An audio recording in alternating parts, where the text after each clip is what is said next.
Headlines सां वठी अवांखे अफ़सोसनाक ख़बर ॿुधाईंदा हलूं। उमरकोट वेझो पावर थी लस्सी पीअण सबबि हिक ई कुटुंब जा 12 ॼणा बेहोश थी विया आहिनि। ॻोठ वलीदाद पल्ली में पारू थी लस्सी पीअण सबबि भील बिरादरी जा 12 घर भाती बेहोश थी विया, जिन खे अस्पताल दाख़िल कयो वियो।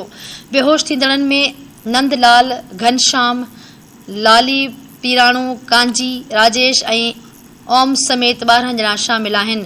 वारसनि मूजिबि घर में रखियल पारूथी लस्सी पीअण सबबि 12 घर भाती ओचितो बेहोश थी विया आहिनि।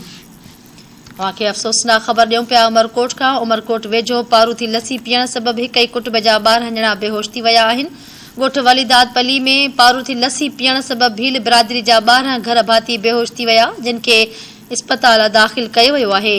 बेहोश थींदड़नि में नंदलाल, घनश्याम, लाली पीराणू, कांजी, राजेश ऐं ओम समेत 12 ॼणा शामिल आहिनि।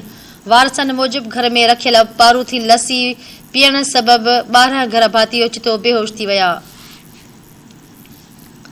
अफ़सोसनाक ख़बर अवांखे ॾियूं पिया उमरकोट वेझो पारूथी लस्सी पीअण सबबि हिक ई कुटुंब जा 12 भाती बेहोश थी विया आहिनि।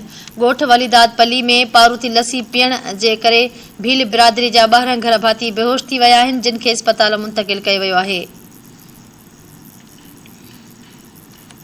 बेहोश थींदड़नि में नंदलाल, घनश्याम, लाली पीराणू, कांजी, राजेश ऐं ओम समेत 12 ॼणा शामिल आहिनि।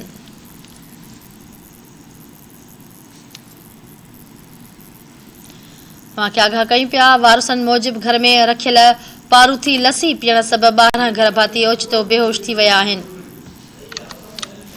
अवांखे आगाह कयूं पिया उमरकोट वेझो पारूथी लस्सी पीअण सबबि हिक ई कुटुंब जा 12 ॼणा बेहोश थी विया आहिनि।